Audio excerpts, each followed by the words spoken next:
I don't know. I know. No, I mean they cover so many. This is really different. It's a different perspective. It's a different perspective.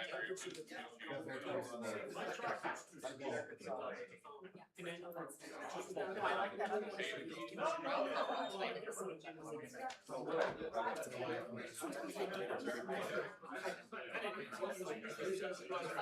Oh, we fixed the camera.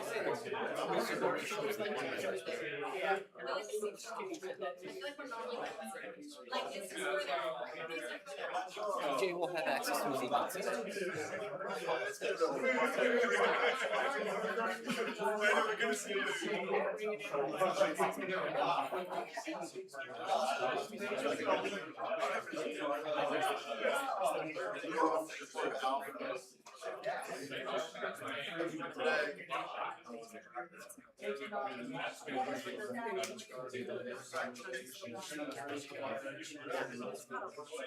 It's getting close to time. Sorry.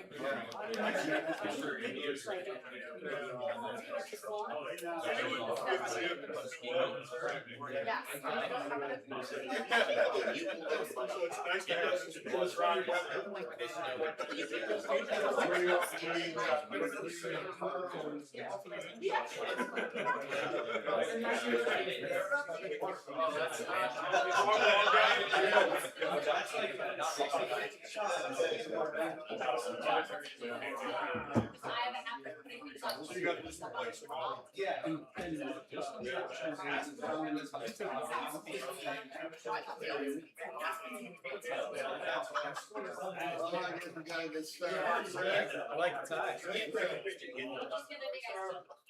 That's nice. How's things? Busy?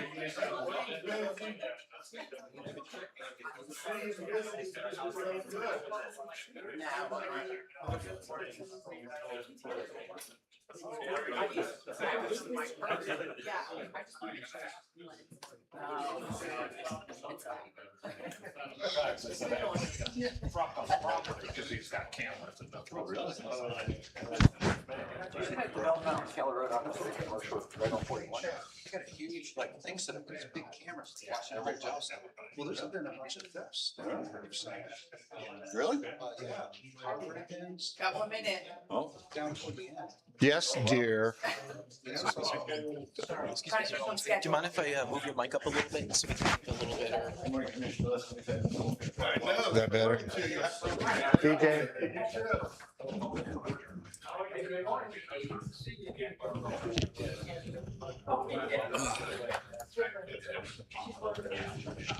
DJ. It's 9 o'clock. Just letting you know something. DJ. You can do it.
federal standards that govern safety and operations at commercial airports. The program provides comprehensive, in-depth training for professionals responsible for airfield operations.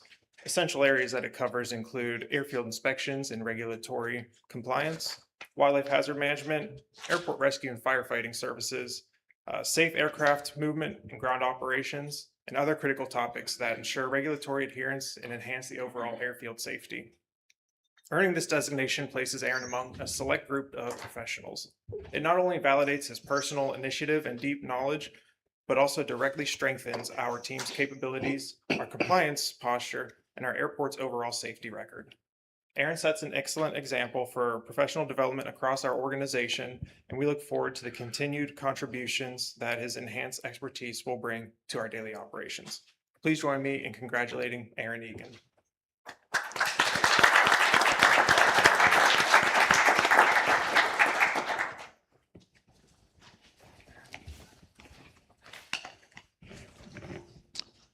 Okay, just the one, I think, today. Moving on, the agenda, next agenda item is the consent agenda as modified. Chair will take a motion to approve. Move to approve the consent agenda as modified.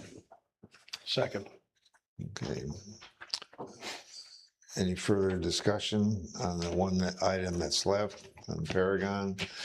Hearing none, all in favor? Aye. Motion passes unanimously. Agenda item number 9, Secretary Treasurer's report. Can we go ahead and discuss? Oh, you want to do that now? I just think it'd be easier Okay. just to get that out of the way. You want to discuss the Mr. budget? Parrish, I just want to make sure I understand this and going through the documents and stuff. We're amending the budget because of the increases we've had in rental payments or whatever else, or rates. And that's what the 1.1 increase is? Well, we're amending the budget Down. for 2 reasons. We've changed. Remember, at the beginning of the year or the beginning of the budget, we had a large fund for salary increases based on a salary study that we were doing. So we did the salary study and we made those changes, but there was money left in that section of the budget. So we reduced that. We also put in an estimate for Allegiance payments under their new contract. So we're modifying that to meet the actual contract amount. So those are the 2 biggest changes. Okay. And we just, the auditors always like our budget to be as close to actual as possible. So we didn't want to have those 2 variances every month. So net revenues are going up 1.1 and expenses are going up 510,000? No, it's a reduction of 1.1 Reduction of 1.1. in net revenues, yeah. Okay, And then expenses are being reduced by 510,000. 510. Okay. Okay, then I'm good then. Okay. Of the reduction, the majority of that is because of the contract renegotiation, basically with Allegiant. The reduction in revenues? Yes. Yes. Yep. I did, as long as we're talking about that, I did put at the commissioner's seat a copy of the article that the newspaper had about Allegiant's profitability in 2025. Obviously, we're contributing to that profitability. I had made the comment that I wish that article would have appeared prior to our action on their contract. I think maybe there might have been a different, this is my personal opinion, I think there may have been a different outcome on that. But we got to live with what we have, so. Okay, Steve? I'm good. You good? Need action on that, right? Yes. I'll move to approve the budget amendment as presented.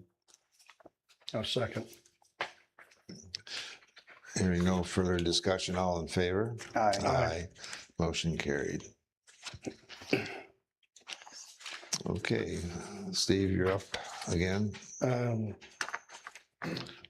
what I've read, it appears to be pretty good, solid with where we're at with things, but I'm gonna defer to you on this here over here, Chad. Sounds good. Morning, Commissioners. Chad Rosenstein for the record. So for December, our revenues came in slightly below what we had anticipated by about 4%. And year-to-date through December, revenues are about 6% under what we had budgeted. The primary driver of this seems to be a lot of our auto parking. It was down about 8% in December. We're seeing a shift in traveler behavior. A lot more people are using Uber and Lyft. So that obviously impacts parking revenue because people aren't parking their cars here. So we're monitoring that. Also, we're noticing too that in the month of December, I think it's because of the way the holiday fell, people had shorter travel duration, so their parking time in the lot was less as well. So on the expense side, we're continuing to perform favorably. Monthly expenses were about 2.5% below budget, and year-to-date expenses through December remain significantly under budget, about 14% below our projections. And overall, net operating revenue was about 8.5% below what we had anticipated for the month. However, the performance for the first quarter of the fiscal year remained strong. Net operating revenues at about 48% above budget is what we see here.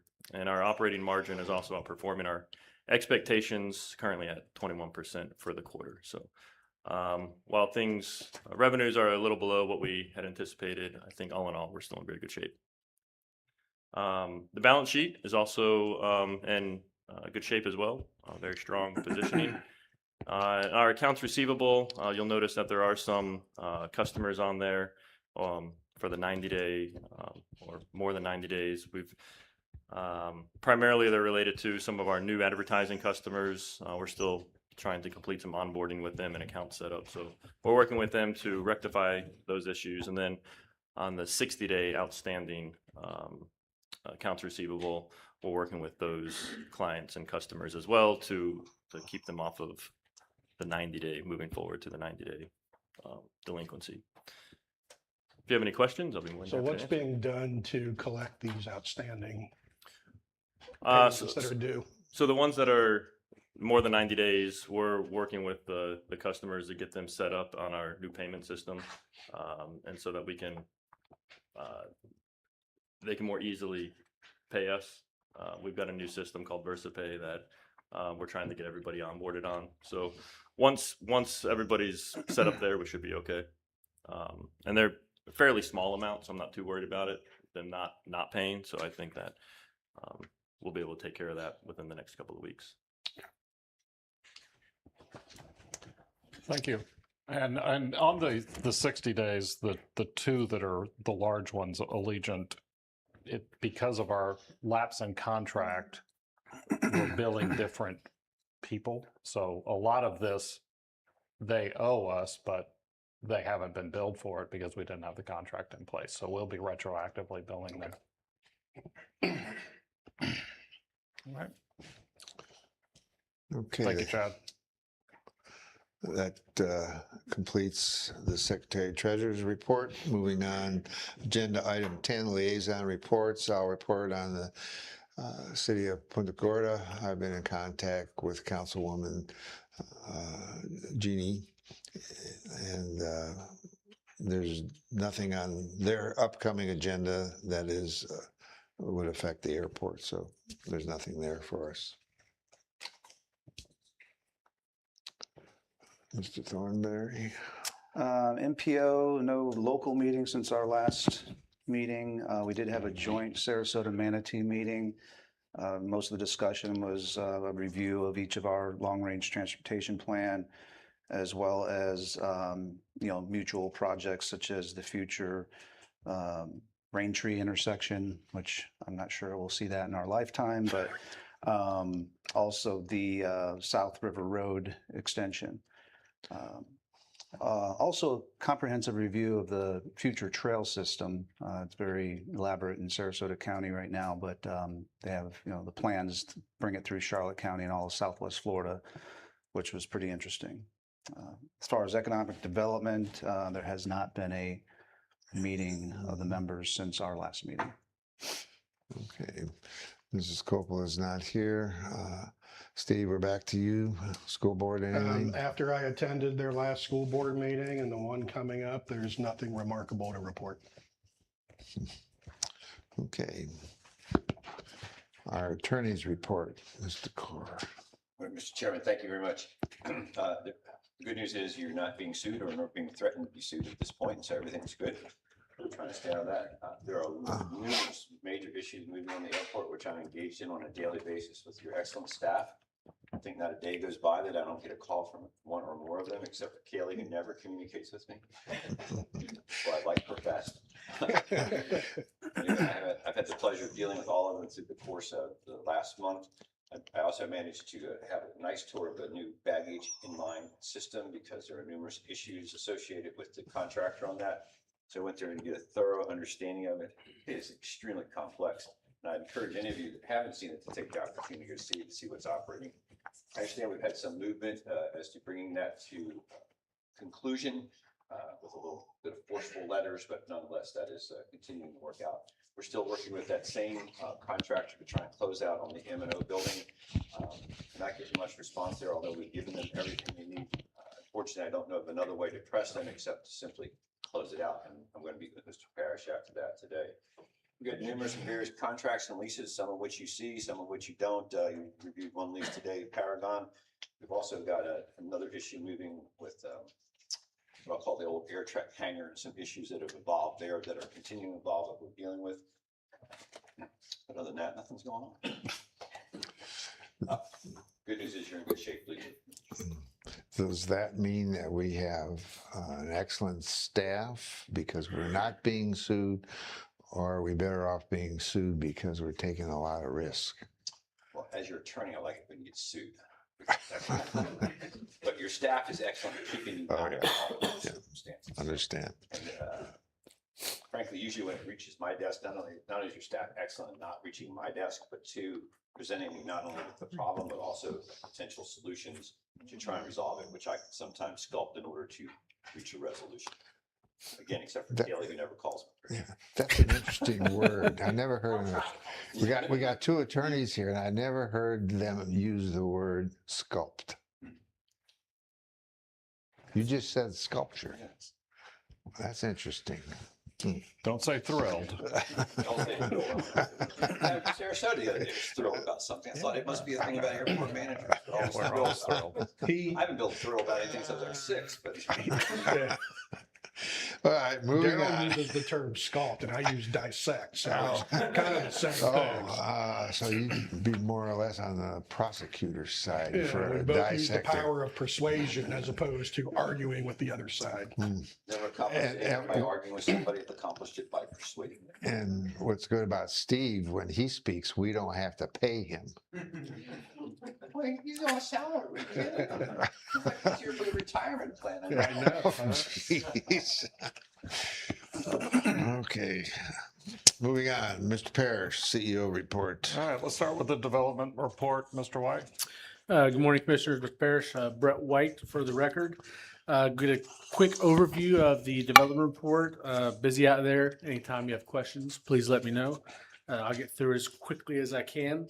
The Golf Course Boulevard, Challenger Boulevard project, we're finalizing the design. There's an amendment on the agenda today to finalize that with Michael Baker.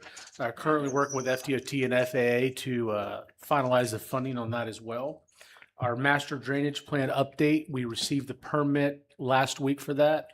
We had met yesterday with our consultant to finalize implementing that permit for our new updated stormwater plan. Currently working on that. In the next couple of weeks, we're going to have a plan moving forward. Nothing too major that we need to do for that. The ARF truck, we're going next week to look at that. It's being finalized on the line. Supposed to be delivered in March. Will be delivered to our new maintenance and operations building. But it is being completed. There are some pictures in the packet of the update of what it looks like if you would like to see it. Our new FBO hangar started last week. We broke ground. The site is almost filled now. The building has been ordered and it's looking for a May delivery. Once it gets delivered, we'll start erecting that. But if you go over to the air center, you'll see right next to it, that is going on. Our inline baggage system, the big news this week is we went live this week on Tuesday. Still working out little bugs here and there, but everything is live. Like Mr. Carr mentioned on his tour, it's a very complex system. There's a lot of going on with it compared to where we came from, where we are now. But it is live. Everything is going well.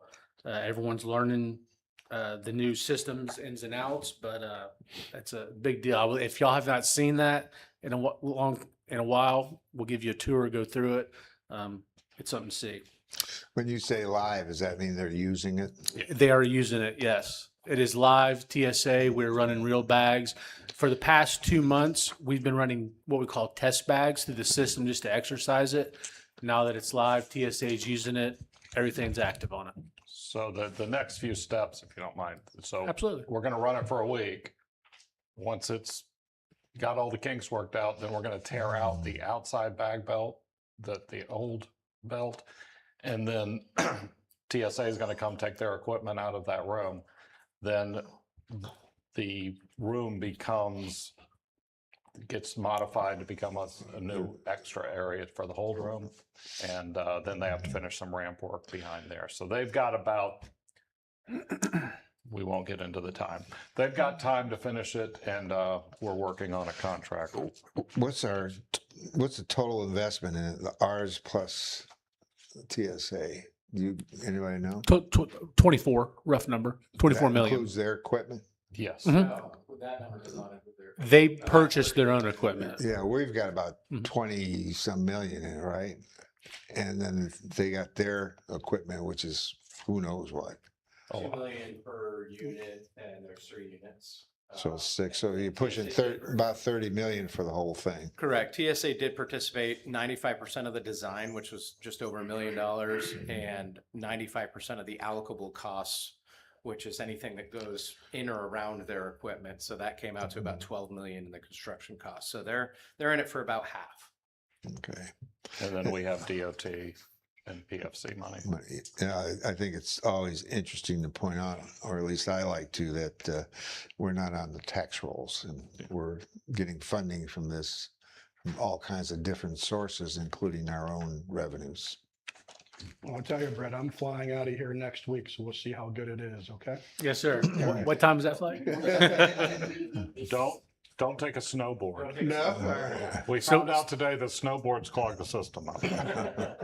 But after watching the system and going live and seeing everything go through, there is an abundant amount of golf clubs that come in and out of here. You'd be surprised. I'm flying north, so there won't be any golf Yes. clubs going with me. How many bags does that thing check an hour? Is it 300 bags an hour or It can something? do up to 2,000 bags an hour. Currently, it's a couple hundred. We're averaging about 250 an hour total. So there's plenty of room for the future. A lot of room for expansion. You know, the reason this project happened is it was scheduled for another airport. Yeah. And the money was allocated in the TSA budget. And then they came to us and said, hey, that airport's backed out. Can you move forward? And had we not, we would have probably been 5 to 10 years out in the budgetary process to get that money. And we were pushing the limits of our existing system with no room for growth. So it was good that we had the cash to fund it, and then we were able to supplement that with some grants.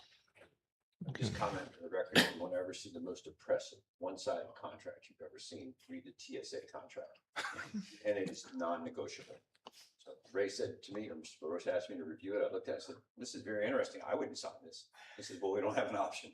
It is that oppressive. Yeah. They can stop funding it anytime. So it's I commend again your staff for dealing with the TSA because they are non-negotiable in their contract and very strict on what we have to comply with it. We've remained in complete compliance with that. If you ever want to read just a very good. We're rolling the dice every time. They do everything except point a gun at your head. They might do that too. They're much like Some paragraph too high. They probably got plenty of them. Ray gets the gun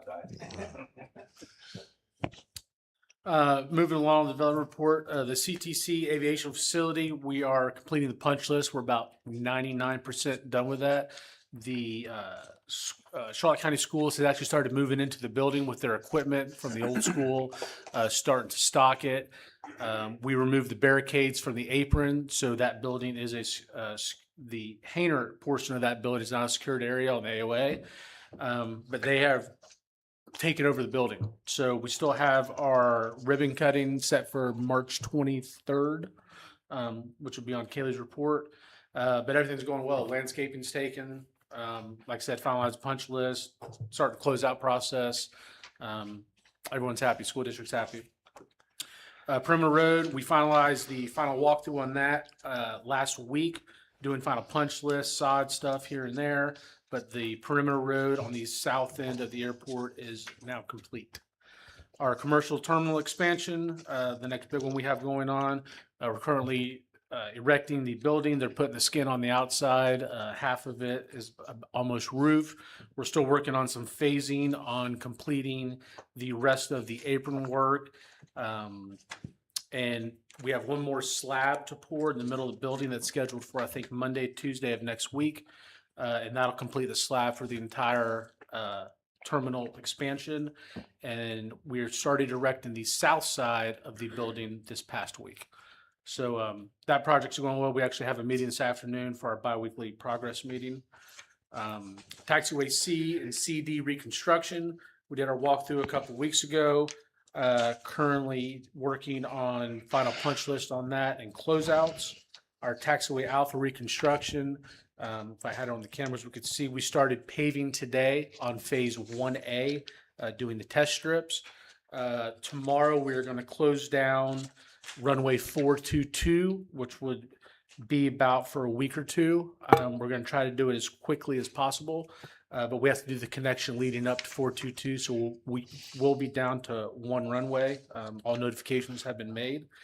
Our air center apron expansion, filling in everything at the air center, that is going to start at the beginning of next month. We're currently coordinating with everyone on the ramp out there. And building 97 replacement air trek, the main slab has been poured. They're prepping the final pour for the office slab this week. The building is on site. It's on the other side of our M&O building, and we plan on starting to erect that here soon once the rest of the slab is poured. Currently working with the FAA and FDOT on numerous grant applications on our pre-apps, getting those revised. Had multiple meetings the past month with FAA and FDOT and working on getting all of our grants in for the following year and planning for the next. Any questions? I know, I'll just bring this up now, just get a feel for the board. We are out for master plan. Do that about every 8 to 10 years, and who would believe it's been 8 years plus since we did our last master plan. The proposals are due prior to our next meeting. The proposals are due middle of March, I think. Yeah, and so we would bring the board our recommendation at the April meeting, unless the board wants to see presentations. So you guys let me know if you want to have presentations at the April meeting. We'll need to tell the proposers now. How many do you normally, like, let's say 8 years ago, how many did you get? We get 5 to 6. We generally narrow it down to the top 3. And last time, I think we had 3 presentations. At the pre-bid meeting that was held earlier this week, we had 6. It wasn't mandatory, but we had 6 consultants at the meeting. Having been through this historically here and other places, this is a very important project because you're going to be setting the direction of this facility for the next 20 years, basically. That's what you look at. But yeah, I really seriously consider spending the time, half a day at least, let the staff narrow it down to 3. And then, as we did in the past, and have those top 3 come in and Okay. give the pitch. So we will we'll do that during the April meeting then. Okay, you get down to 3. I mean, is there some kind of guidelines or criteria that you guys look at Oh, to help gauge So who the there's- top three may be? So there's a grading criteria in the RFP and the request for proposals, and we'll use that to, narrow it down and Okay. rank them. Yeah, it would be handy to have the RFP to all the board members so you can see what they have to respond to and you'd understand what we're asking for. Brett can send out the RFP to all the board members. All right. Brett, you done? Yes, sir. All right, marketing? Good morning, commissioners. I have some exciting news I found out yesterday that we have made the top 10 trending U.S. destinations for spring break 2026. Yes, that's right, Punta Gorda. We're number 6 after Hilo, Hawaii, Asheville, Sarasota, Long Beach, California, Panama City, number 6, Punta Gorda, Florida, followed by Santa Ana, California, Fort Myers, Tampa, and Vail. So what Google did is they looked at a list of the largest percentage increase in Google flight searches for domestic trips this March and April compared to last year's 2025. So that's pretty exciting. Did somebody say that Punta Gorda was not a destination? Yeah, I think that was Allegiant Airlines. Things are said that. changing. And a couple of years ago, we started investing in search engine optimization to make sure that we come up in searches when people are looking for vacations in Southwest Florida, places to go near Fort Myers, near Naples, near Sarasota, so that we are constantly coming up in these search engines. Of course, Allegiant does great marketing. Sun Country does some marketing. The Visitor and Convention Bureau with the county does excellent marketing. So all of these things compiling with, of course, growth and development here and our beautiful environment finally has gotten to a point where people will know where we are now. We're getting there. So I was very excited about that. Also, in the past month, we launched the Fly My Airport search engine on our website in late January. So it's only been up for like 3 weeks, but we've already gotten 8,000 searches.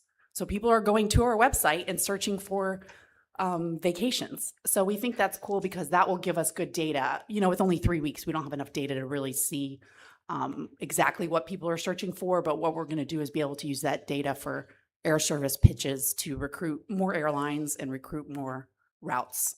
So that's exciting. Also this month, you'll probably saw in the news, we had record-breaking passenger numbers, almost 2.3 million, which is very exciting. And we also compiled the State of the Airport report that James gave in January into an annual report. You have a copy of it there. The digital version is on our website, so anybody can look at it and kind of get a great overview of our operations, our leases, our revenues, as well as things that we've accomplished over the past year in terms of projects and then what's coming, and some photos as well. So hopefully that's a good summary for everyone in the public to look at too. You have on your in your packet also a save the date for the CTC hangar ribbon cutting. And what we're going to do is have the elected officials like you all in the school board come early at 4:30 to do the ribbon cutting photo. And we're going to have a drone kind of take the photo up in the air of the ribbon cutting, which will always be exciting. And then after that, the larger group of stakeholders will be there at like 5. Then from 5 to 6:30, they'll have an open house and have speakers welcoming everyone and just kind of recapping how important aviation education is to the workforce training and to the community. So it's really exciting because there's just so much excitement about aviation training here at Punta Gorda Airport, and it's really making a difference in economic development in the future as well. So it's just something really exciting to be a part of at this point. I know that's something you all have championed as well. And then besides that, I also printed out a copy of the media kit for the airport advertising that I gave you a copy of. Since last month, we've installed a couple new LED screens in the terminal and the public area. So in ticketing, you will see Mr. Leskovich when you fly out next week. There's a large LED screen in the ticketing area. There's 3 now in bag claim, the one that the Tourism Bureau has bought and has sole content. And then there's 2 that are by bag claim, which the Atlanta Braves are actually advertising in right now for the next couple months for February and March, which was really cool. We did reach out to the Rays, but the Braves are the one that took us up on this offer to advertise here at PGD, which is pretty cool. And so that packet has updated photos, but I encourage you all to visit the terminal as well as the rental car center, which you've all been to as well. I think that's it, unless you have any questions. Please, please don't put the airport commissioners' pictures on those like they do in other airports. I thought that was cool. I actually did put them in the break room of the landside team rotating through so they would know who you are. So if you did show up, they would know, but not to the public. Yeah, they had the board members on the screen. Well, they had the chair and a kind of a Message. a message from the chair. Don't I- go, That was cool. don't I go think that's a there. great idea. We do have some, we're still working through some complications with We could some of the airbrush the screens, photo. but we'll be able to do more fun things in the future. Who knows? It might just be Commissioner Day one day when you're flying through. Thank you. I would note that in my tour place over there, it is amazing. Some of you may not know, but Kaylee went forward with trying to, we terminated the prior advertising person. Kaylee wanted to take that over and what I'd say modernize the terminal. When you go there, it's completely different and she has drug the advertising into this century out there. It's actually very, very nice and very impressive when you go there. Unlike the prior advertising, which is sort of like the thing hanging on the wall, like the old advertising. Kaylee moved it into this century and probably ready for the next one the way I look at it. Anyway, congratulations to you. Thank you. You have a great team. All right, aviation. Good morning, Commissioners. Raymond LaRoche for the record. So as expected, we're seeing operations pretty much leveling out this year, starting out with January. We were down a little bit in total operations, mainly due to construction, Taxiway Alpha and the closures of 422. It's limiting our traffic around the airport on the ground, so it's limiting operations with flight schools and things like that for touch and goes. Total passengers, we were up about 4,000 passengers. Again, we were expecting a flat year this year with the air carrier, so we're able to manage that relatively easily through the construction project. So it should work out nicely by the time the new terminal is open. We'll be able to increase operations significantly there. Avgas gallons sold off the truck were up slightly, again, pretty much flat as expected. And we're seeing that also with Avgas gallons sold at the self-serve. So again, that's flight school traffic. We're getting to a point where we're going to see that level off pretty much going forward as far as flight school traffic goes. Jet A gallons sold were up about 12,000 from previous year. That fluctuates depending on, again, where holidays fall and things like that, and what kind of traffic we're getting. We did see a pretty big jump this week in activity over at the Air Center. Yesterday in particular, the apron was completely full over there. A lot of jet traffic in and out, so we're starting to see that pick up. I think as we add the hangar and increase the ramp space over there, we'll see more of that going forward. Airline gallons pumped were up pretty significantly. A lot of that, I think, had to do with weather up north, taking larger loads. So being flat on passengers and flights, but taking heavier loads when they're going out. And that's all I have if you have any questions. I was out there. We got a new tank coming in. Yes, so J1 that you'll recall was had a failure in it last year. That tank finally showed up yesterday, was put in place.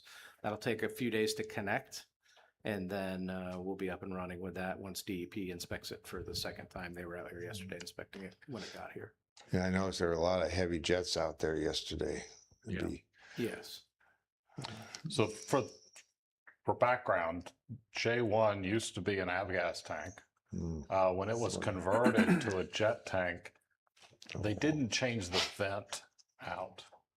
Jet tanks vent open because they don't evaporate as much. They left the old vent on there, and then one day the vent did not reopen and that tank collapsed. We had it inspected and we continued using it for 10 years. And then a few months ago, and we changed the vet, about 6, 7 months ago, the tank imploded a little bit more. At that point, we had it inspected, decided the best thing to do was to replace a 40-year-old tank. It was the original tank in that 4-tank area. We've been able to supplement the loss of that tank with additional fuel trucks. Titan works with us very closely on our trucks inventory and helped us out with that need. So we didn't lose any total volume on hand. It was just in trucks versus in the tank there. So once this comes up and becomes operational later this month, we will look at and evaluate if we need the additional truck still or not, which we may keep through season. All right, move on. Any old business? Well, we have the long-range transportation plan. I thought we covered that. No, this is the presentation by the MPO. Oh, by the MPO. There we go. Yeah. I didn't see you walk in. Sorry. Morning, commissioners and staff. Good to see you all. I'm going to be really brief on this long-range transportation plan that your staff was involved in the process, and including Commissioner TJ and Robert Hansik were part of this group. So just use the slide. Yes. Okay. All right, I'm going to be real quick. As I said, LRTP process starts with, with a schedule. We develop a schedule and we try to come up with goals. And we have a series of public participation activities, population and employment growth, revenues, which play a critical role in funding the projects. And also we developed and funded needs, including the multimodal projects. And I'm going to cover cost feasible projects and also the adoption report, which was available on our website. So the process we started back in fall of 2024. I would take it back further down in December of 2023. That's where we started our socioeconomic data. When I say socioeconomic data, it includes population, employment, and household information that plays critical for developing a transportation network anywhere in the States.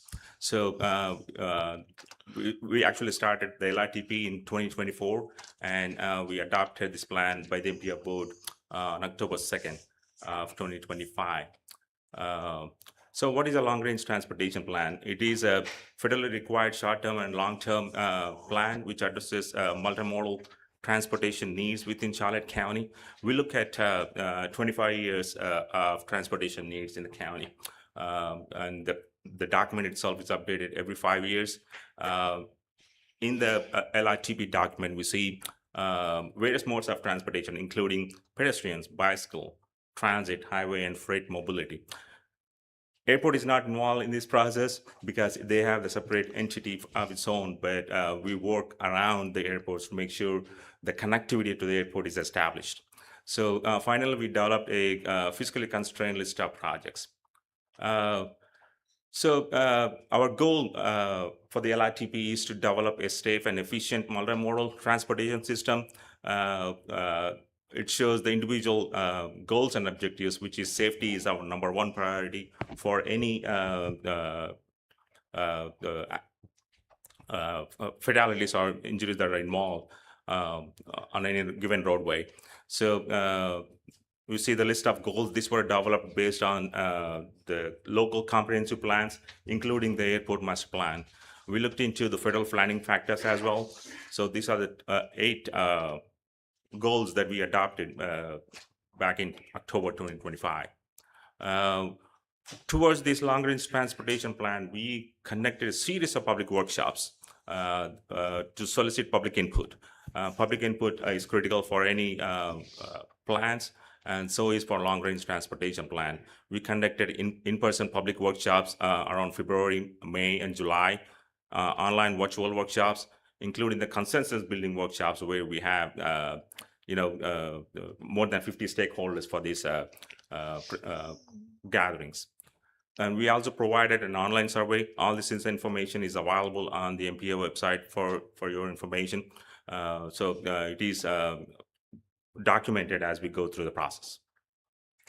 So coming back to the population growth, we started back in 2019 as a base. We all know what happened in 2019. We don't want to, COVID-19 hit this country and the population was, the travel, we looked into 2019 as a base and also 2020 because 2019 was not the right year to look into that growth. So we looked into 2020 and we projected it to 2050. So we see close to 109,000 increase in population in the Charlotte County alone, and we continue to grow. These are the TAZs.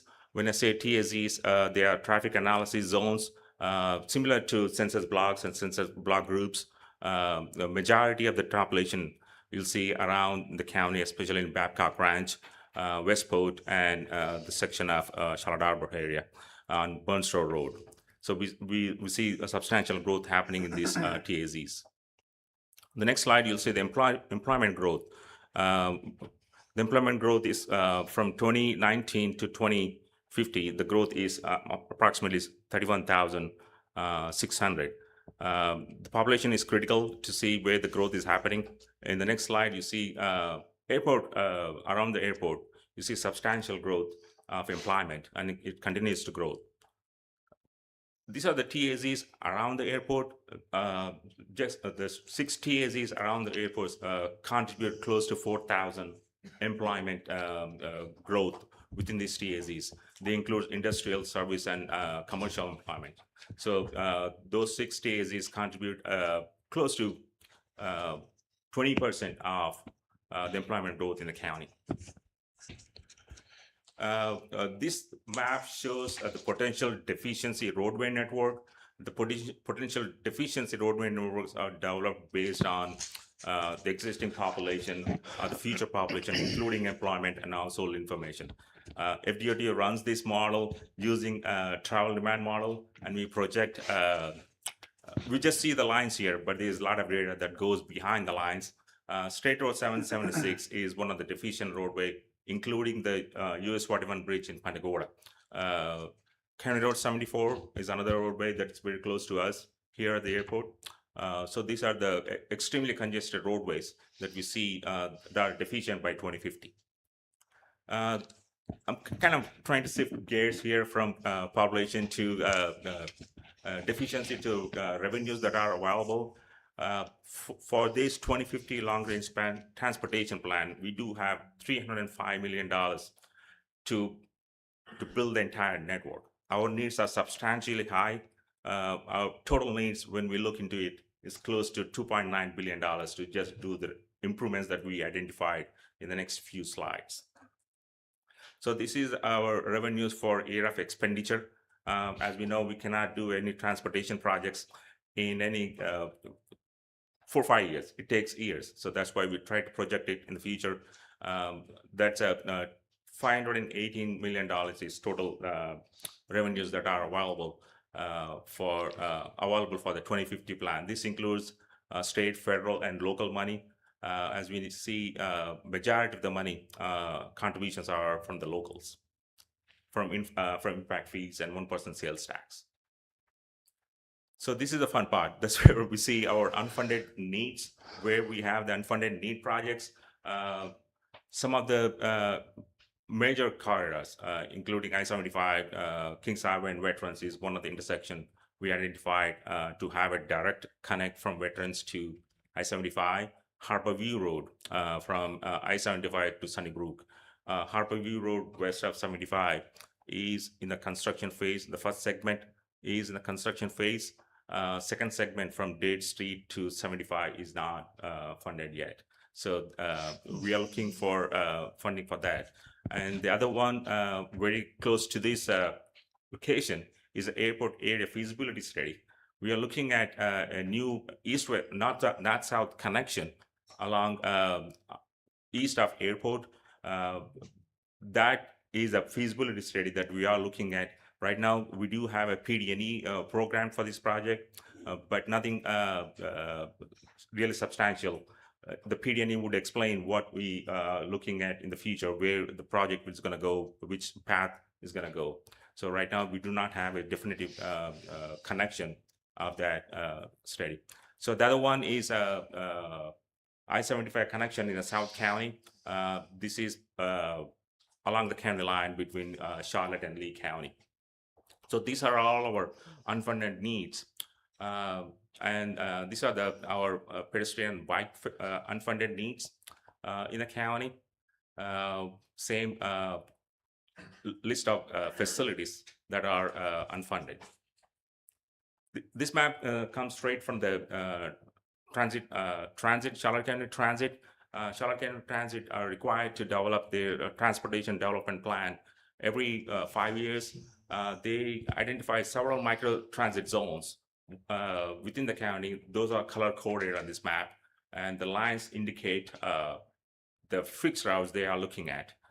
Right now, none of these routes are funded to have a fixed route, but one of the route they are looking at is the Punta Gorda US 41 Shopper and Airport connection that goes to the airport and to the busiest area of Charlotte County, that is in the mid county, and it kind of leads to the Port Charlotte Mall, which possibly a transit hub. Hey, Laux? Yes, sir. Just want to point out previously, correct me if I'm wrong, we had a dotted line coming from US 17 southeast of, which we know as the Ranchettes, connecting down to 75. And that's what you mentioned previously, where Yes, sir. there's discussion on that and there's a need for it, but that's going to be a challenge one way or the other, because you have Babcock on one side and then the Ranchette neighborhood on the other, and we had quite a bit of boisterous opposition to that dotted line. Yes, sir. Which wasn't even designed yet, but Yes, sir. yeah. You're right. We did have substantial feedback from those ranchers, and they back before the comment period of time, we kind of identified a particular road, but the scope has changed to put the entire ranches anywhere in the ranches, to have the connection.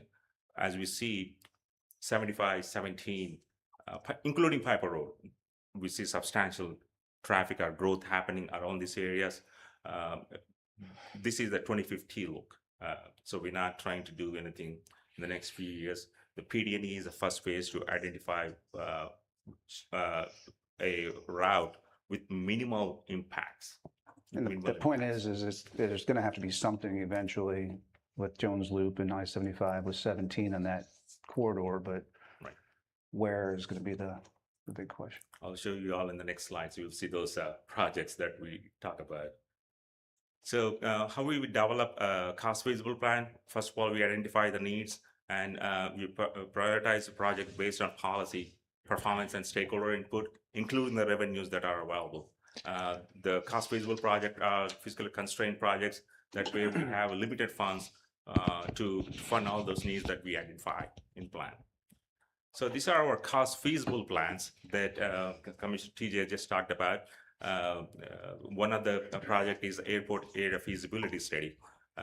So we are as a transportation planners, we are trying to look connections that make the access better. So one of the reasons to look into that airport area feasibility study is to make sure that we have a seamless transportation network within the county. We cannot go west. We are limited with the natural barriers. So we're trying to look into east to make sure we have a connection in the future. So that's one connection that have been identified. This has been on the books for several years now. It's not anything new. It has been in our 2035, 2030 long-range transportation plans. So the new project that you might see is Kings Highway to Veterans Operational Evaluation. Nothing is programmed yet. We are asking FDOT to look into our operational evaluation. As we know, Kings Highway, Sandhill Boulevard, and I-75 is a big congested area in Charlotte County as of now. So MPO board recommended to have this connection and have a consultant to take a look at it and what other options are available to have the possible connection. So some of the roadway connections that we identified in the county are listed on this map. I don't want to go to each and every list, but you'll see what projects are on the map. The same thing with cost feasible projects. These are all intersection improvement projects. One of the intersection we are looking at is at Jones Loop, Ninth Drive. That's going to be another 6-laning right close to the airport. The other one is East Marion Street. It's an operational evaluation from US 17 to Mount Olympia. That is on US 17. So these are all the operational improvement projects. We're trying to buy in some time before we get into the expensive right-of-way or expensive roadway constructions. So these are our cost feasible projects. As you see, that highlighted blue are projects that are necessary to be completed by 2040. So the next few projects are by 2050. Some of the projects you might see in there close to this airport area is Jones Loop, Burns Road to Ninth Drive, and also Taylor Road, Jones Loop to Airport Road. These are the projects that we see, and we are working with our local staff to make sure these projects stay in the top. As of now, projects are partially funded. So these are all some of the intersection improvement projects that are identified in the plan. Some of these projects are partially funded projects. So, example, County Road 74 from US 17 to Happy Hollow Road. We are looking into widening that roadway from 2 to 4, and also I-75 at US 17 intersection. This is for an interchange modification. The way the configuration is not efficient. So FDOT is kind of looking into having a different configuration at that location. So that concludes my report. Thank you for your time. Appreciate that. Thank you. Question. Yes, sir. Or two. In your planning process, how far out do you guys look in recommending the acquisition of the right-of-ways? I mean, you're showing your projects going out 10, 20, 30, 40, 50 years. And, you know, to me, the first step is you got to get the real estate before they put another subdivision in. Exactly. I will give you one perfect example. She's on Jones Loop Road. Jones Loop from US 17, from US 41 to I-75. The goal is to have a 6-laning on that project. What we are seeing is right away is almost the same cost as for construction. So what we found out is, it's close to $100 million. So we are trying to reach out to the city and county staff to make sure that they can get the right of way today, rather waiting for year of construction. So that specific project, year of construction is 2045. So by the time your right of way is too expensive to acquire, so we're trying to make sure that the county administration and the city knows that you all need to think about today rather waiting for 20 years, 25 years down the line.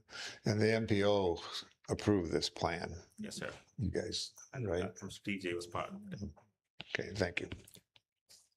That's all I got. Thanks a lot. Thank you. We appreciate it.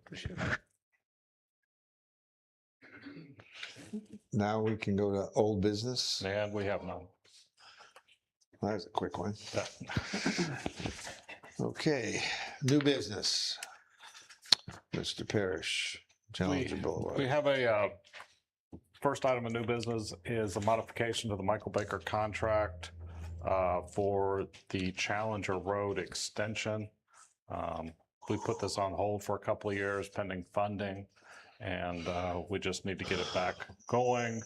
And they have some additional design fees based on the modifications we've made based on the funding availability. So it's $56,000 and change mod to their original contract. Question, why FDOT is driving it's one project, but split into 3 parts? Which one? This, the modification. The Modification. 56,000 represents their increased fees from 2 years ago, as well as what I would interpret as administrative, creating 3 sets of plans.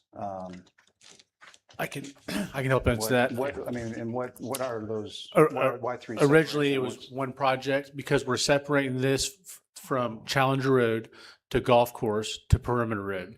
Originally, we had one design going in. With the funding, the way that FDOT is funding it and the way FAA is funding it, it's actually split apart now to separate projects. We split apart the Perimeter Road and the Golf Course and the Challenger now. So with doing that, there is additional funds that comes along with the additional efforts from our consultants to split those plans. So there'll be 3 bid sets, 3 specs. Unfortunately, because of the funding, that's how it's ending up. And that was driven by FDOT. It's driven by And the funding, FAA. and DOT. So, as far as, so what percentage of the 56, and I'm assuming, you guys delve into the fee increases, because it references a couple of graphs or descriptions that we don't have, Exhibit B2 and Exhibit B1. I guess what I'm driving at, I realized 2 years ago, I mean, there's going to be an increase, but what percentage of the splitting it in 3 and then their fee increases is the 50%, 56,000? I tried to dissect the numbers on those. I mean, I could do a further evaluation of it, but if I had just off the top of my head, it's probably 40 to 45%.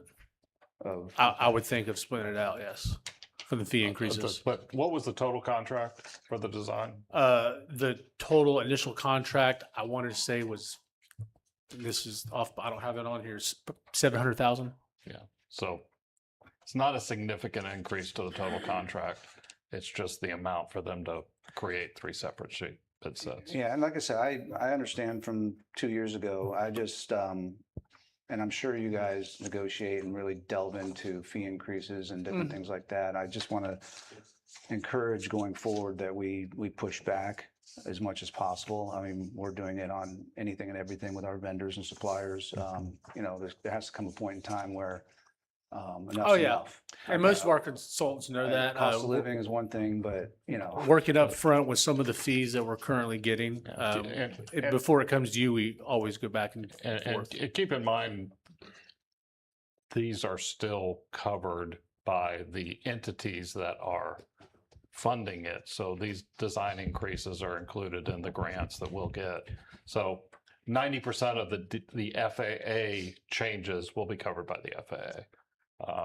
50% of the DOT changes will be covered by the DOT grant once those are in place. And I fully understand that. And like I said, in this case, again, 2 years ago, I get it. And I'm pleasantly surprised that's the amount of, that's all it is. But I'm just putting it out there.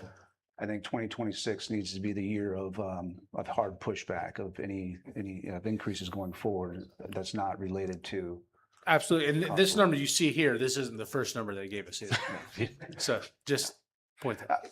Like I said, from 2 years ago, though. Yes. I get that. That's the point. So. Okay. There's no one here. Mark's not here, is he? Michael, no, is there from Michael Baker? Okay, Chair will entertain a motion to approve. I'll move to approve item 14A, the PGD Challenger Boulevard, Gulf Coast Boulevard and Perimeter Road Design Amendment 2 with Michael Baker International. I'll second. Any further discussion? Hearing none. All in favor? Aye. Motion carried. The next item was the added item earlier. We got this yesterday. It is a PTGA, which is the new grant agreement with the FDOT. It is to cover 5% of the construction cost on taxiway Delta bypass. We had originally put this into Delta Foxtrot as one project with the FAA. The DOT has given us 2 grants, one for Foxtrot, one for Delta, and this is the Delta version. So this is previously the contract for the design is already We're, out, so. we're currently working on the design right now on the scope and fee and combining those into one project to lower the cost, but it's going to be two separate grants from FDOT. So we're doing, like you said, we're combining this one again to keep the cost down. It is included, it's one design project will have two distinct bid Bids on it. sections. And it's estimated 4 million for this, according to the document. Yes. Okay.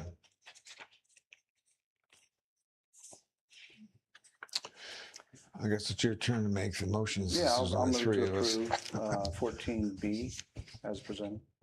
Second. Any further discussion? Sorry, what number is it? 14B. 14. Oh, this is showing. I'm just going off of what is showing on my. You got Oh, because this was added, it wasn't up. this was just added this morning. You're saying it's up everywhere, is 14B is something totally different than what you just. Yeah. Yeah, I'm just. So we going- added 14B. That's Just moving to pointing out C. to the world that's, he moved something that's not up. And You want I me to- understand it's on an amended agenda, Yeah. it's not up here. Let me amend my motion. Yeah, this should be, I'll move to approve item 14B per the amended agenda. Which is As the, presented. taxiway deed bypass project. Yeah. Which also adopts the resolution. yes. Yes. Sorry, I didn't interject, but I want that clear. Okay, since we've had a discussion, we'll need to retake the vote. I think he has a motion, you're waiting for a second. Second. 14B to the amended agenda. Second that. Okay, any further discussion? Hearing none. All in favor? Aye. Aye. The last item is, after many years of trying to get a restaurant in the FBO, over the last few months, we've had two entities come to us and make presentations to staff. We want to let them have the opportunity to present to the board, so you have an idea of what we're looking at, and then we will bring to you a negotiated lease, hopefully in the near future, with one of the two. But we wanted you guys to see what we're looking at and allow us to move forward with selecting Okay. and bringing one of the proposers back with a lease. So with that, I'd like to bring up Cafe 941. I assume the staff has already kind of met. We've met with both of them. them. We've talked finances, and we're continuing. We just wanted to let the board have the opportunity to see what's happening. Thank you. Mr. Chair, if you don't mind, I'm going to take a quick comfort break. Well, what are you going to do if I mind? I'm going to walk out anyway. Recess for 5 minutes. Yeah, we'll recess for 5 minutes. All right. All right. Clock starting. No, we're No, going we to gotta wait for him to come back. recess for I'm 5. sorry, I was Yeah. talking to the commissioner. Quorum present is why. Yeah, we wouldn't have a quorum. We have to have 3, and 2 of our members aren't here today, so.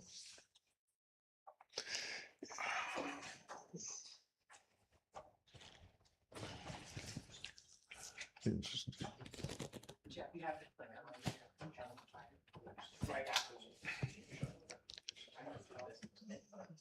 Self-explanatory.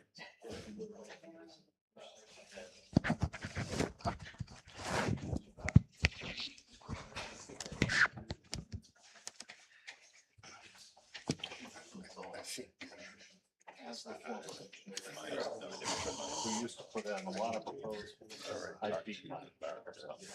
That's. Really have a chance to talk prior, but yeah, that's where. Is it Janice anymore?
Okay, we're back with a quorum, so we could reconvene.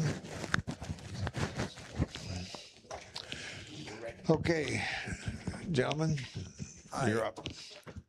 Good morning, everyone. My name is Jeff Erringer. Next to me is Michael Brown. He is my general contractor, longtime friends, and we were actually firefighters together, City of Plantation. That's suburb city of Fort Lauderdale. Came up with a concept, Cafe 941. Our mission is to provide freshly crafted food and beverages that will meet all of our guests' needs.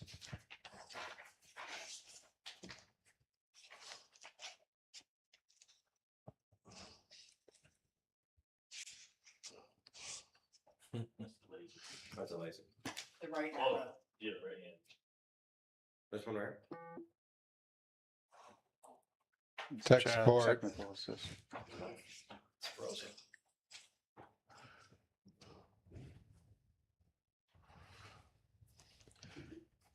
Get our IT guy up. Is the 941 the John. area code? Make it right. Maybe Kelly can move it. Just say next slide when you're ready. Next slide. We're gonna be a unique cafe. Walk-in experience. Freshly baked goods. Different coffees. Full dine-in menu. And also, we're gonna do grab and goes. Where if someone's hungry, you grab, you go. Be a scanner right there. So you don't have to wait. Next slide, please. Our menu.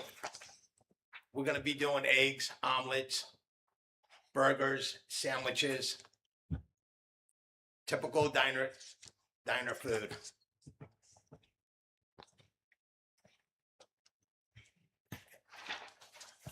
Also, food liquor bar. We're gonna attain a 4C liquor license. Next slide. My resume. I've been in the restaurant business 50 plus years. I ran multiple chain restaurants. Exception, Roadhouse Grill. I was their corporate chef. I ran 38 restaurants. Buca de Beppo. I was their chef and I was also their general manager. Worked my way up the chain. I worked at Fort Lauderdale Airport, DNC. I ran the back of the house, 4 restaurants, doing over $1 million a week. Different concepts, different food. Next slide, please. I am also certified in ServSafe, and I'm actually also an instructor. Next. Bradley, who is not here, also has a very extensive resume. I taught him the restaurant business. He's been doing it for about 12 years. Next one.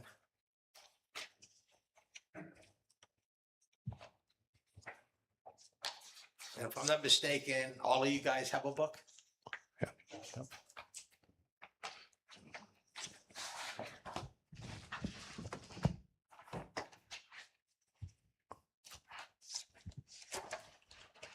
This is just our mission statement. Our mission statement is to provide freshly crafted food, which I said earlier. Our business plan, what we're gonna do and how we're gonna do it. Our financial outlook, our first 3 years. The numbers that I gave you are a little low. Of course, we are unsure what kind of numbers we will do in this establishment. One thing we know, we're gonna have to hit the pavement very hard. We know there's 1,800 people that work around the airport. We're gonna have to go door to door. We're gonna have to shake hands, do whatever we can to be to establish ourselves. Since there's no other restaurants, I think within like 7 miles of this airport. and something that is very needed. And my expertise is the restaurant business. I've opened up many different concepts in my life. One of my last concepts, I had a 10% ownership, was called Pyology Pizzeria. I overlooked four locations. Our average sales before COVID hit was about $30,000 a unit. We put about 25% on the bottom line. We made some money. After COVID, we ended up selling the business. Besides that, I was, at the same time, I was a firefighter for the city of Plantation with actually Mike Brown. I did that 33 years. I was a firefighter EMT and also a fire inspector. And now on our next page, it's all about Mike. He put together this proposal. This is what it's going to cost us to do the build out of this project. If you have any questions about anything that you guys have seen, Hours of operation, what are you looking at? we want to be open from like 6 in the morning to 9 at night. And actually what we want to do, we want to start as a diner. And once things settle down and things are going good, we would love to do a steakhouse at night. Something from 4 o'clock to 9 o'clock or 10 o'clock at night. We want to do 2 different concepts. You know, I would, not being in the business, it seems to me that you'd probably start off with breakfast and lunch and look into the evening if it would fly. Exactly. That'd be. Then, you know, just taking a ride in the area, the businesses that are here, and there are residential neighborhoods also popping up. Not only do we want to hit the airport, we want to hit the outside community also. Yeah, because you're 1,800 employees based on the airport, you know, most of them aren't here at night. And that's why I Right. brought the idea up of breakfast and lunch. Yeah, I mean, and we've told everybody who's talked to us that, you know, the breakfast and lunch is That's the main. required. Yeah. But our previous restaurant did a really good Yeah. Friday, Saturday dinner menu, and they had reservations. And you had to stand in line to get into them. So I Which think restaurant was this? it was the restaurant we had by the terminal Yeah, back before. Oh, okay. It's gone. It's been gone for a while, but. All right, well, thank you very much. Okay, just some stuff that are in the slides. You guys see it? We already got our business license. Already applied for that. It's on the book. And right now, we do have a small business loan at the underwriters. Okay. And we should be hearing back from them any day. Okay, Okay? thank you. Thank you, guys. You guys all have a great day. Thank you. That's pretty good. Next group.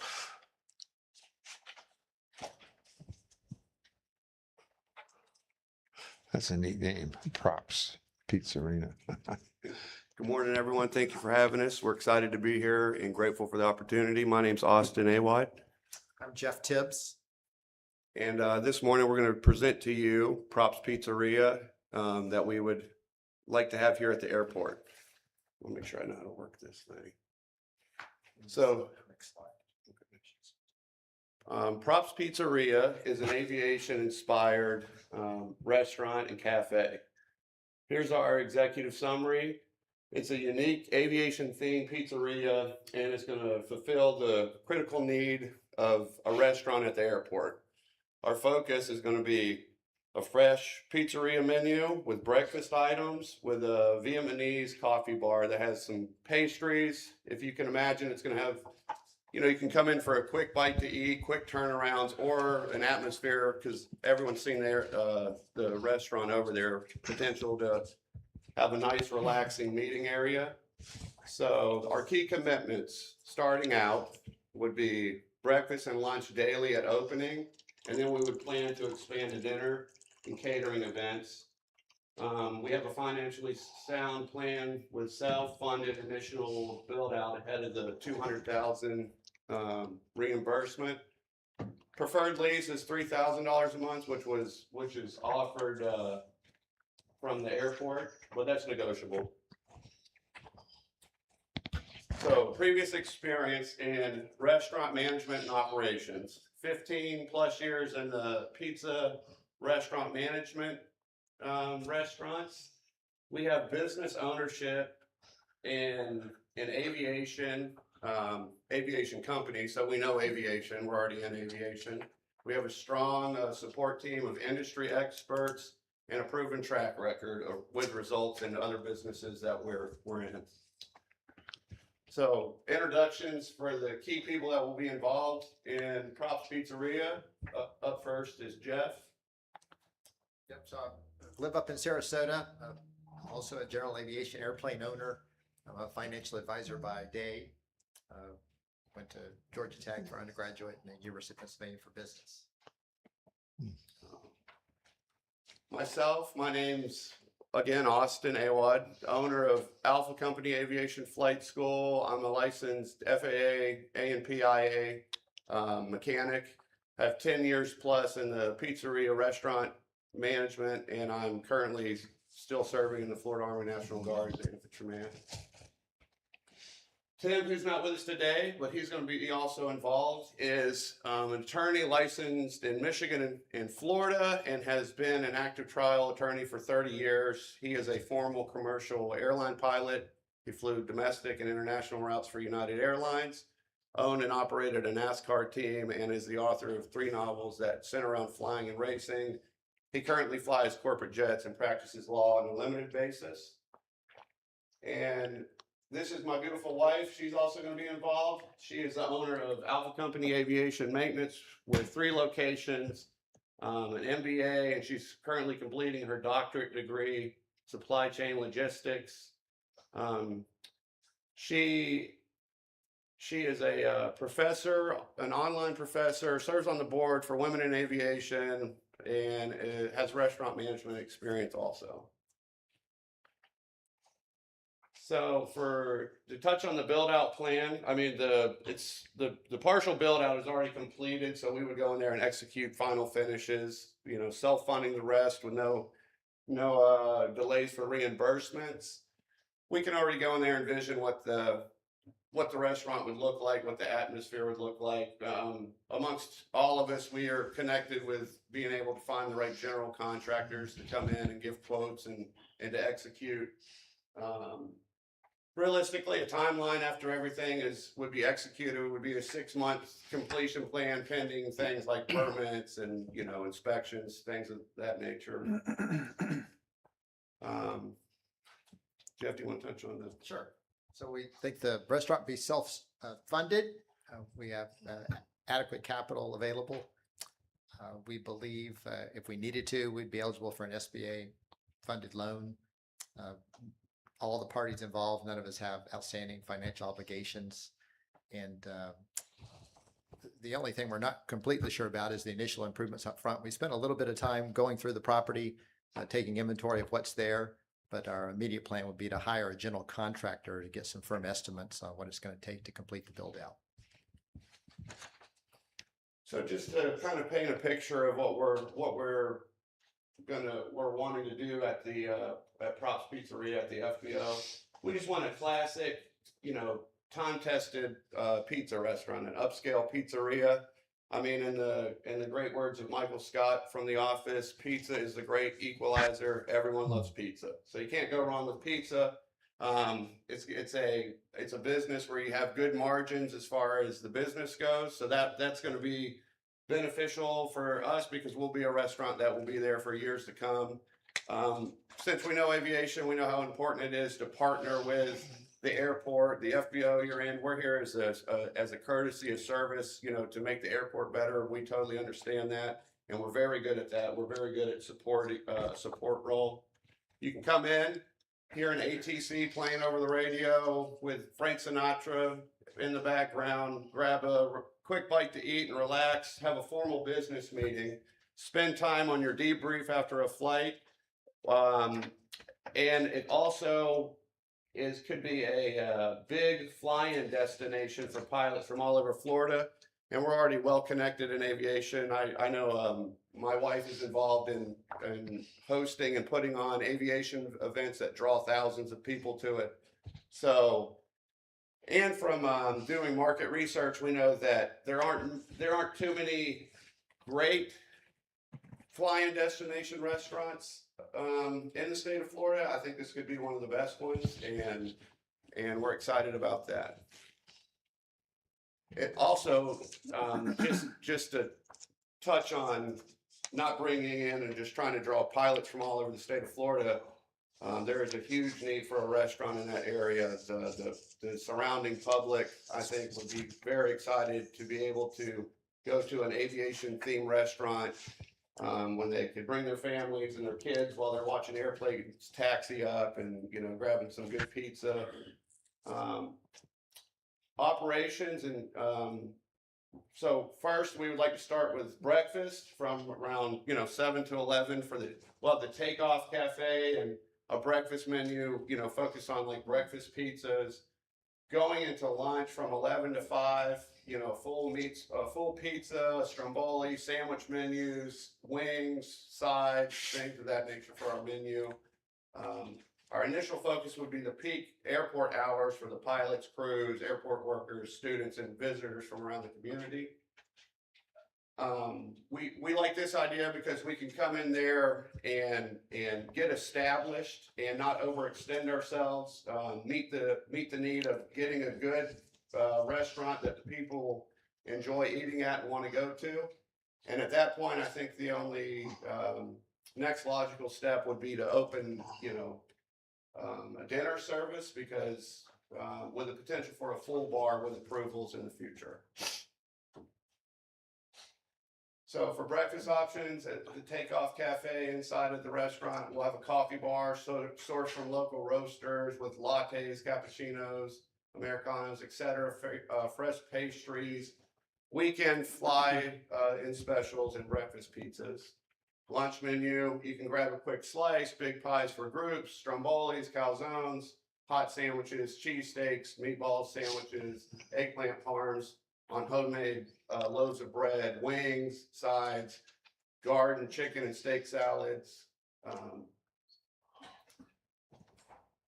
The types of services that will be provided will be counter walk-up for ordering speed, takeout, perfect for quick turnaround, flights, table services in the dining area, in-house delivery to the FBO hangars as feasible, in-room catering for events, for meeting events at the Air Center, third-party delivery services initially to expand to in-house where we deliver ourselves.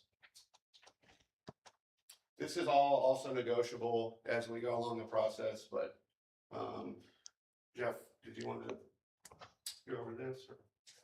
We've done our own pro forma, but again, we're not sure what the startup cost would be. We've only spent about 30 minutes walking through the property, taking inventory. At the preliminary meeting, Brett shared with us that the HVAC system needs to be completely installed. So we think that would be a substantial startup cost.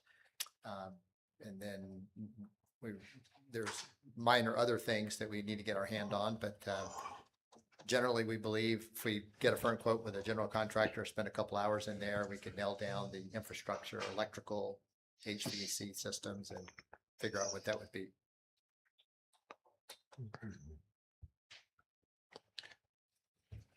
So why choose Props Pizzeria for the Air Center? Because we're confident that we would be a restaurant that would be warmly welcomed by not only the airport, but also the general public around us. We are going to fill the void of not having a restaurant there, and we're confident that we'll be there for years to come. It's an aviation themed restaurant, which appeals to the aviators and the community around. It builds increased dwell time around the FBO, increased fuel cells, attracts more transient traffic. And as we all know, general aviation is growing, and it's just another driver to the FBO as far as the aviation side goes. Not to mention the public. I could add there. So, as a private pilot airplane owner, from Tampa down to Naples, these big airports are becoming very unfriendly to general aviation. And their fuel costs are 50% higher than yours. The airplace is very congested, and increasingly, nobody buys gas in Sarasota anymore, myself included. Having a restaurant, I think, would significantly improve the traffic. Just giving you some anecdotal examples, Arcadia, which is in the middle of nowhere, they have a Taco Tuesday event with a food truck, and it's if you're not there early, you can't get a parking spot. Also, farther up to the north, Ocala, they have an airport property that's quite busy. They serve lunch and dinner, not breakfast and lunch. But we've got good experience in traveling around the area, and we think you guys have a very nice airport already. Your fuel costs are very attractive, and with a restaurant on the property, it would be a triple win in terms of flight schools, GA traffic, as well as the local community and the tenants that are based on the property.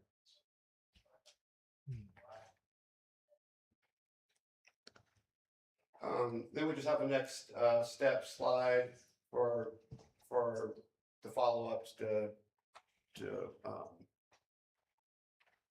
make it happen, to bring Pop's Pizzeria to the FBO. Before we finish, a few other things to touch on would be just to reiterate that we know the restaurant industry. We have a group of professionals from all spectrums of different industries that are coming on board to make this thing happen. And we would be ready to hit the ground running and bring a successful restaurant to the Punta Gorda Airport. And we would be very grateful for the opportunity to do so. Anything else? Thank you very much. Any questions? You mentioned you live in Sarasota currently? Yes. And you may have mentioned, I may have missed it. Where are you? In Venice. I live In Venice. Yes, sir. So I'm assuming you guys have kind of scoped the area out on what pizza restaurants are here currently and things like that. Yes, sir. Yes. Sometimes the joke is there's as many pizza restaurants as there are storage facilities. So Or car washes. Or car washes. But when we recon the objective, we see that most pizza restaurants, though there are many, are always busy and packed out, especially if we have a location where there's no other options or restaurants in the area. I think that it would just by default be extremely busy, to the point where almost too busy, and then the next logical thing would be to do a dinner service. But I definitely think it would be too easy in the terms of, is it going to be a busy restaurant? I think the answer is an absolute yes, it will be. So Austin, I'm hearing you say, that you guys are going to privately fund everything. What I'm not hearing is how many restaurants have you guys started up? Okay. As far as I've had over 10 years managing pizza restaurants, so I know the ins and outs of running the restaurants and and working on what it takes to run a pizzeria. And the one thing that I really like about a pizzeria restaurant is that it's easy to get it right, and it's easy to duplicate it, and you can show anyone how to make a good pizza over and over and over again. So it's as far as the restaurants go, we're not bringing this big elaborate dinner that maybe the head chef, knows how to execute perfect and everyone loves to eat it when he's there cooking it. What we do is we have a tried and true menu that we can then go and train anyone on our staff to go and make a good pizza, to make a good sandwich on the homemade bread that we make, to make good wings and serve French fries, the coffee. Our menu will be very good, and people will receive it and enjoy eating it, but it's not such a complicated menu that it's going to depend on highly skilled, talented chef, elite chefs to cook it. So, and I know in business that's something that's on your side, because you can offer a product or you can offer a service, but if you can't duplicate it, without you being there, then you run into an issue. And that's why, especially in the restaurant industry, that's why a restaurant industry will fail, because, head chef Austin makes a great steak dinner, you know, but when head chef Austin isn't there working 80 hours a week, the customers are not happy. Not to mention, we're covering all spectrums of, you know, just in itself, if we had this space to open just a coffee shop and a pastry bar, we could advertise and market it, and pack it out, and it would be busy. Because when you look at the demographics in the area, there's no options in the morning. Then you start seeing the things that work in your favor that's going to draw in business to your area. And you see that, well, one, it's the appeal, it's at a beautiful new FBO that people that could be working at a factory up the street in the morning, they know they enjoy the little ride over to the FBO, they get a coffee and a pastry, and they head on their way to work, and they feel good because they got to go to the airport, because everyone loves airplanes, everyone loves pizza. And as far as running the pizzeria, we will get in there day one, get all the equipment set up, these are the pizzas we're making, these are the sandwiches we're making, get our menu squared away.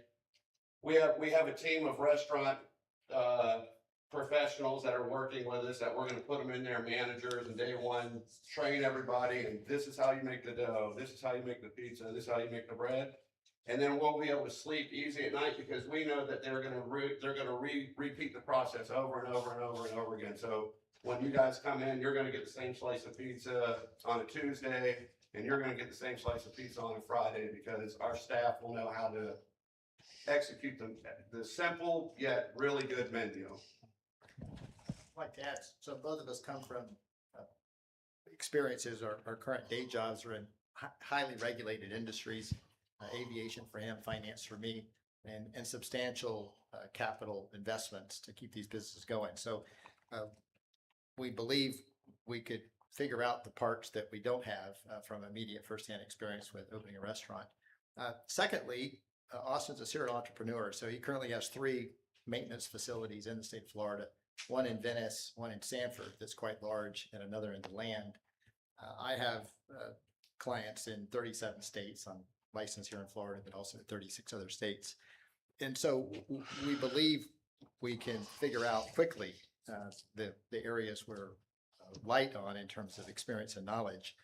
And to Austin's point about pizzeria, we're interested in not just having a successful restaurant, but having a profitable, successful restaurant. So we believe starting with a pizzeria focus, we have a good feeling for what the margins are. That's his immediate background and experience was running a restaurant. So am I hearing correctly, this would be the first restaurant that you guys would be opening? Personally, Yes, that's correct. Okay. All right. Okay, just a general comment to both of the proposers. When you're looking at your build out, just a suggestion, take a look at having a part of that can be closed off. There's a big shortage in Punta Gorda for civic clubs to have a breakfast meeting or a luncheon meeting. They're just not out there. And I've been around to a lot of these things over the years, and there's no places to do it. So if you had as you look at a build out, if it works in with your program, if you had a room that you could. So that current room that we use for the United Way, that'll be part of the restaurant. Okay, that'd be and perfect. That does have that wall that's already you there. need something that can hold 10 to 15 people. And that's why there's the kind of a banquette in Just there. something to think about. Bring the food. You noticed that? It looked like there were about 6 tables in there. Yeah. Okay. Anything else for these gentlemen? Thank you very much. Thank you. So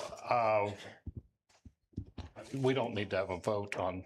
I'm going to continue negotiating with 2, and we'll bring back a lease at a later date.